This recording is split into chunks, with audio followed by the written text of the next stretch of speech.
नमस्कार। घर में किसी को घुटने में दर्द है, चलना फिरना मुश्किल हो रहा है और डॉक्टर ने कह दिया है कि अब तो घुटना बदलना पड़ेगा। तो इस वीडियो को देखने से पहले कोई फैसला मत लीजिए, क्योंकि हो सकता है आपके घुटने को बदलने की नौबत ही ना आए। आज हम बात करने जा रहे हैं मेडिकल साइंस के एक ऐसे ट्रीटमेंट के बारे में या ऐसे एक ऑप्शन के बारे में जिससे हो सकता है कि आपकी सर्जरी टल जाए, वो भी आने वाले कई वर्षों तक के लिए। इस ऑप्शन का नाम है ऑर्थोबायोलॉजिक्स। शायद आप में से बहुत से लोगों ने इसको सुना ना हो। क्या है ये ऑप्शन? क्या सचमुच में ये आपके घुटने के रिप्लेसमेंट को रोक सकता है? क्या सिर्फ ये एक हाइप है या वाकई में एक सच्चाई भी है इसमें? ये सब जानने के लिए आज हम मौजूद हुए हैं जाने माने ऑर्थोपेडिक सर्जन डॉक्टर वैभव जैन के पास, जो इस बारे में महारत रखते हैं और आपको इस बारे में पूरे विस्तार से बताएंगे कि ये तकनीक क्या है और किस तरह से काम करती है। तो डॉक्टर साहब, आपका बहुत बहुत स्वागत है। नमस्ते। नमस्कार। डॉक्टर साहब, हम शुरुआत करेंगे, इसी प्रश्न को आगे बढ़ाएंगे। जो आज की दौर है, जैसे ही किसी को सुनाई देता है कि उसके घुटने में दर्द है और प्रोलॉन्ग कर रहा, लंबे समय से चल रहा है, तो एक ही बात दिमाग में आती है और एक ही सलाह सामने आती है कि सब घुटना बदलना पड़ेगा। तो मेडिकल साइंस इतनी प्रोग्रेस कर रही है सर, तो क्या अभी कोई ऐसे ऑप्शंस आ गए हैं या आ सकते हैं जिनकी वजह से घुटना बदलना ना पड़े?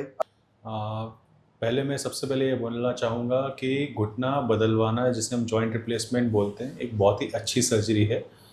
इसके रिज़ल्ट बहुत अच्छे हैं, बट इसकी इंडिकेशंस भी प्रॉपरली डिफाइंड है। हम ये नहीं कह सकते कि हर मरीज़ को जॉइंट रिप्लेसमेंट, अगर घुटने में दर्द हो रहा है तो उसका निजात सिर्फ जॉइंट रिप्लेसमेंट ही है। जैसे हम घुटना खराब जब होता है उसको हम 4 श्रेणियों में बांटते हैं।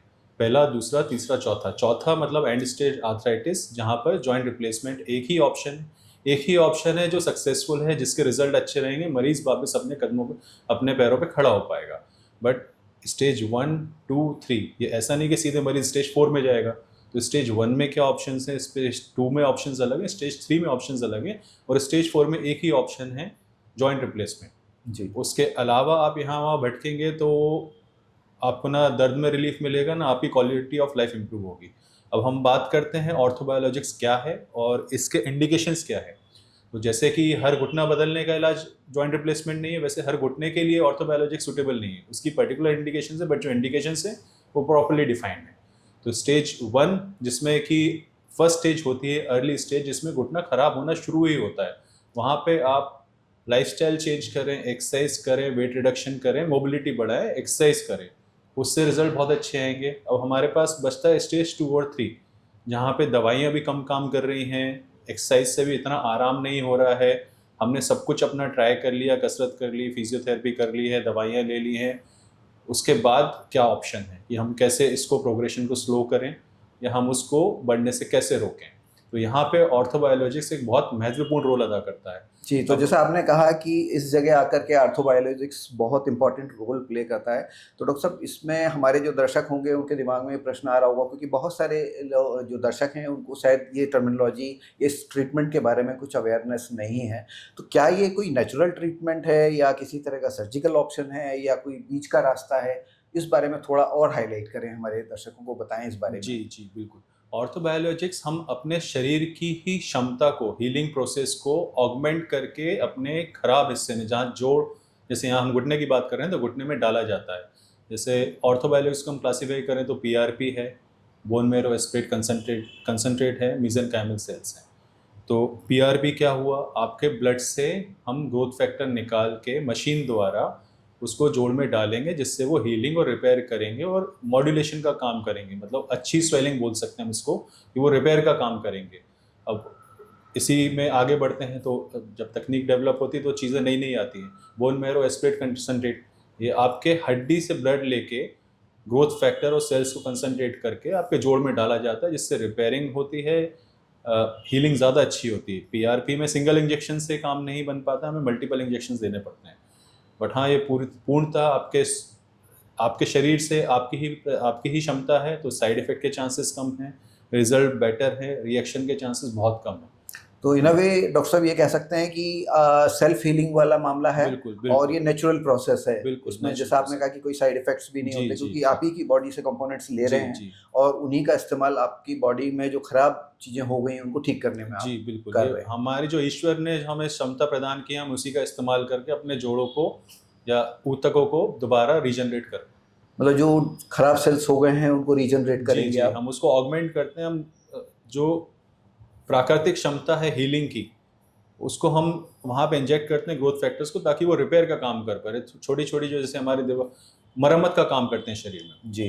तो डॉक्टर साहब ये मरम्मत की जब आप बात कर रहे हैं तो हमारे दर्शकों के दिमाग में बात आ रही होगी कि क्या ये जो मरम्मत होती है इस ट्रीटमेंट ऑप्शन के चलते तो कितनी सस्टेन करती है, कितने लंबे समय तक चलती है, क्या ये परमानेंट ट्रीटमेंट है जी या इसके बाद भी कोई ज़रूरत पड़ सकती है घुटना बदलने की? जी, अभी तक जो स्टडीज़ हैं, डिफरेंट टाइप ऑफ ऑर्थोबायोलॉजिक्स हैं। जैसे हर श्रेणी में क्लास होती है, जिसमें हम डिवाइड करें तो पीआरपी एक हो गया, बोन मैरो एस्पेट कंसंट्रेट हो गया, मीजनकाइमल सेल हो गए जो आपके शरीर से भी लेते हैं, और अब गवर्नमेंट ऑफ इंडिया द्वारा, एफडीए द्वारा अप्रूव्ड आर्टिफिशियल सेल्स भी आ रहे हैं, मतलब लैब ग्रोन। तो सबका इंडिकेशन अलग है, सबका कॉस्ट अलग है, सबकी ड्यूरेबिलिटी और सस्टेनेबिलिटी अलग है।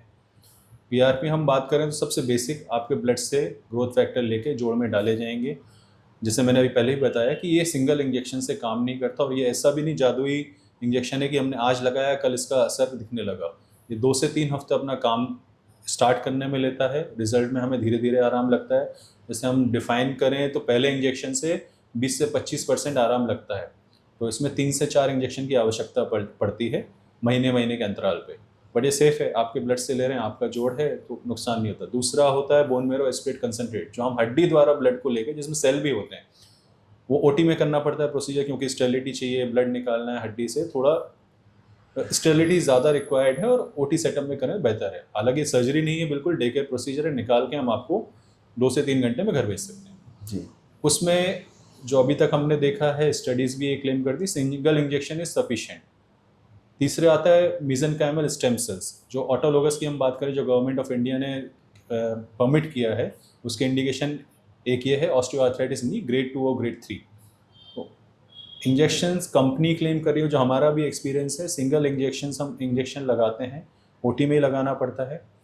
उसका रिजल्ट अभी तक 2 साल में देखा है, वो हीलिंग भी करा रहा है, एमआरआई प्रूवन भी है, मल्टीनेशनल और मल्टी ट्रायल्स हो चुके हैं मल्टीपल लेवल पे। तो उसके रिजल्ट अभी तक बहुत अच्छे आए हैं। बट हाँ, again indication is very important. And stage arthritis में ये सब चीज़ कुछ भी काम नहीं करेगी, वहाँ जॉइंट रिप्लेसमेंट ही सबसे बढ़िया ऑप्शन है। जी। तो हमें अवेयर होना पड़ेगा कि हमारी कंडीशन क्या है, हमें हर घुटने के पेन को इग्नोर नहीं करना पड़ेगा, और हम हर ऑप्शन को डिनाई ना करें कि हम डायरेक्ट जॉइंट रिप्लेसमेंट पे पहुंच पाएँ। जी। तो जैसा कि आपने बताया है कि मल्टीपल ऑप्शंस, मतलब मोटे तौर पर 3 से 4 ऑप्शन आपने जी। बताए हैं कि वो अवेलेबल हैं। तो सर ये ऑप्शन किन लोगों के लिए सूटेबल हैं? अगर हम एज ग्रुप की बात करें, मेल फीमेल की बात करें, या आपकी और भी कंडीशंस हेल्थ की जो हो सकती हैं किसी भी पेशेंट में, तो किन के लिए ज़्यादा सूटेबल है? कैसे आप स्क्रीनिंग करते हैं कि जी। ये व्यक्ति के लिए ये ट्रीटमेंट हम दे सकते हैं? बिल्कुल। तो जैसे कि मैंने पहले ही बताया, इंडिकेशन इम्पॉर्टेंट है। तो ये रिलेटिवली यंग मरीज़ 40 से 60 के बीच में, जिनका ऑस्टियोआर्थराइटिस अभी ग्रेड 2 और ग्रेड 3 में है, मतलब जॉइंट में ज़्यादा चेंजेस नहीं आए हैं, मैकेनिकल चेंजेस नहीं आए हैं, वहाँ पे ये बहुत अच्छा काम करता है। ग्रेड 2 में ज़्यादा बेटर काम करेगा। तीसरा, बहुत ओबीस पेशेंट में हम पेशेंट को रिकमेंड करते हैं कि पहले वेट रिड्यूस करें, अपना वेट कंट्रोल करें, उसके बाद हम ये लगाएंगे और बेहतर रिजल्ट आएंगे। हालांकि हम ओबेसिटी के साथ लगा सकते हैं, बट हाँ, 40 से 60 का मरीज़ हो, हेल्दी मरीज़ हो, कोई और कॉमोर्बिडिटीज़ नहीं हो, ब्लड लेवल्स अच्छे हों, सारी हेल्दी पेशेंट हो, उसमें ये काम ज़्यादा बेहतर करता है। सर इसी से जुड़ा हुआ एक प्रश्न और है कि जो हमारा कंजर्वेटिव ट्रीटमेंट है, फिर सर्जिकल ऑप्शंस हैं, और फिर ये जो आर्थोबायोलॉजिक्स के बारे में हम बात कर रहे हैं, तो इन तीनों ऑप्शन में कौन सा बेहतर है और किसके लिए ज़्यादा सूटेबल होगा? जी, मैं देखा जाए तो ये orthobiologics is a part of treatment of conservative treatment only. जी। मतलब ये हम किसी को इंजेक्शन लगाना, सामान्यतः हम किसी को सर्जरी नहीं होती है, हम इसको कंजर्वेटिव का ही पार्ट मानते हैं। बट ये एक्सटेंडेड पार्ट है, जो नॉर्मल हमारी दवाइयाँ, एक्सरसाइज, वेट रिडक्शन और फिजियोथेरेपी है, इसके साथ में ऑर्थोबायोलॉजिक्स का बहुत इंपॉर्टेंट रोल है। तो हम इसको सर्जरी की कैटेगरी में नहीं डालेंगे। तो ये ऑर्थोबायोलॉजिक्स कंजर्वेटिव में आ गया। दूसरा आता है जॉइंट प्रिजर्वेशन सर्जरी, तीसरा आता है joint replacement surgery. Joint preservation again जो ओबीज पेशेंट ना हो, 60 के नीचे उम्र हो, मैकेनिकल माल अलाइनमेंट है, उसको करेक्ट करके हम जॉइंट प्रिजर्व कर सकते हैं कि जॉइंट की लाइफ बढ़ जाए, 10 से 15 साल चल जाए। उसके बाद जब एज रिलेटेड प्रोसेस है वो खराब होगा तब बदला जाएगा। इंपॉर्टेंट चीज़ ये है ना कि ऑर्थोबायोलॉजिक्स में जॉइंट रिप्लेसमेंट में कोई दिक्कत नहीं आती, कोई समस्या नहीं आती, कोई सर्जिकल प्रोसीजर नहीं है, ये डे केयर प्रोसीजर है। हम आज जैसे मरीज़ को भर्ती किया, आज ब्लड से बनाने में हमें 1 से 2 घंटे लगते हैं। आर्टिफिशियल जो आते हैं वो तो बाहर से ही आएंगे, जो ब्लड से हम बना रहे हैं उससे 1 से 2 घंटे लगते हैं, और मरीज़ को हम 1 से 2 घंटे ऑपरेशन हॉस्पिटल में या कहीं भी निगरानी में रखते हैं ताकि हम उसको कंफर्टेबली घर पे भेज पाएँ। तो ये पार्ट ऑफ कंजर्वेटिव ट्रीटमेंट ही है ऑर्थोबायोलॉजिक्स। तो सर जैसे कि आपने मल्टीपल ऑप्शन बताए हैं, कोई पेशेंट अगर डिसाइड करना चाहता है कि उसके लिए पीआरपी अच्छी होगी या स्टेम सेल अच्छा होगा या जो आपने अदर ऑप्शंस बताए हैं, वो कैसे डिसाइड करे? बेसिकली ये ऑर्थोबायोलॉजिक्स पहले तो पेशेंट, मैंने जैसे बताया कि ये एकदम दर्द निवारक नहीं है कि हमने आज लगाया कल असर दिखेगा। जी। पहले हमें उसका मरीज़ का पेन कंट्रोल करना है, पेशेंट स्टेबल हो जाए, उसके बाद हम सारे ऑप्शंस देते हैं। मेरा जो पर्सनल और अभी तक का एक्सपीरियंस है, मैं मरीज़ को बोलता हूँ कि पहले आप पीआरपी लगवाएं।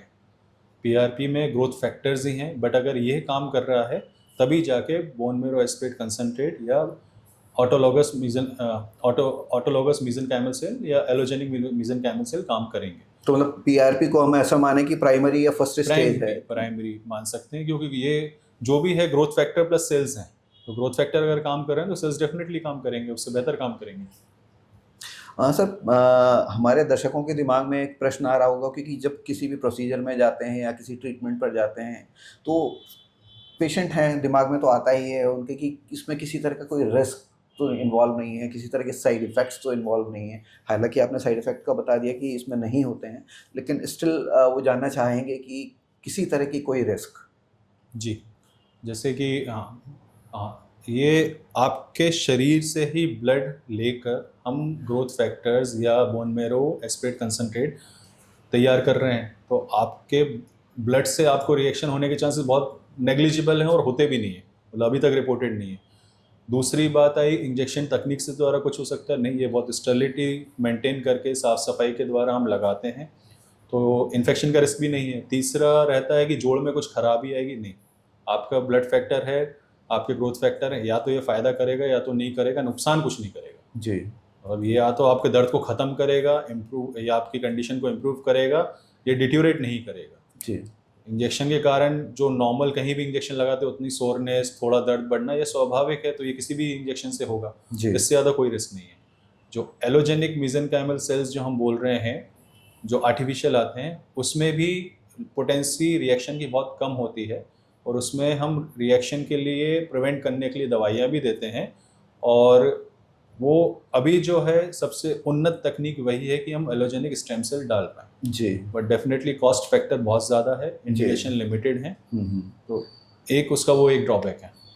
सर इसके बाद एक बात और आती है जो बहुत कॉमन क्वेश्चन भी हो सकता है कि ये बाय द वे ये दोनों तीनों तकनीक या ट्रीटमेंट ऑप्शंस किसी ने अपना लिए, लेकिन उसके बाद उसको कोई रिजल्ट नहीं मिला, तो क्या अल्टीमेटली फिर उसको घूम फिर करके नी रिप्लेसमेंट पर ही जाना पड़ेगा?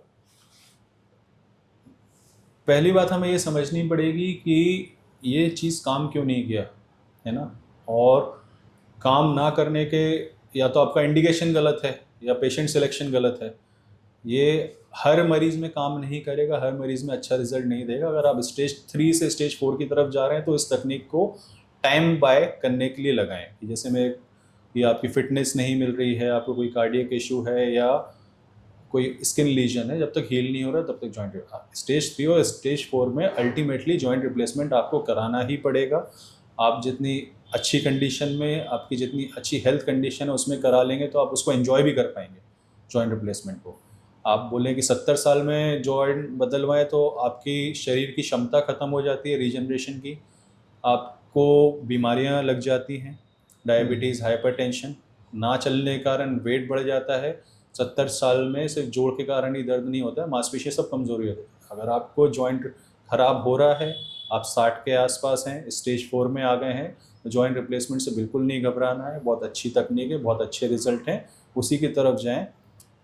उसमें मैं ये बोलना चाहूँगा, ये सब कराना ऑर्थोबायोलॉजिक्स स्टेज 4 में टाइम वेस्ट करना है, मनी वेस्ट करना है, अननेसेसरी एक इंटरवेंशन कराना है। जी अगर स्टेज 4 है तो joint replacement is the only answer. जी। तो जैसा कि डॉक्टर साहब बता रहे हैं कि स्टेज 3 से अगर आप 4 की तरफ बढ़ गए हैं, साथ में आपकी हेल्थ कंडीशंस भी हैं, प्लस आपकी एज भी अगर ऐसी है जिसमें कि इस तरह की चीज़ों को आपको नहीं अपनाना चाहिए, तो डेफिनेटली डॉक्टर साहब का कहना है कि सबसे बढ़िया ऑप्शन रिप्लेसमेंट है। इसके अलावा डॉक्टर साहब अगर कुछ और हमारे दर्शकों को आप बताना चाहें, कोई इंपॉर्टेंट बात अगर छूट रही हो। जी, इम्पॉर्टेंट बात है कि इस हम ऑस्टियोआर्थराइटिस एक्चुअली बीमारी नहीं है, एज रिलेटेड प्रोसेस है। और अभी ये बहुत अर्ली एज में दिखने लगा है क्योंकि हमारी लाइफस्टाइल बहुत ज़्यादा चेंज हो गई है। ओबेसिटी बढ़ गई है, डिहाइड्रेशन ज़्यादा रहता है, एक्सरसाइज लेवल कम रहता है।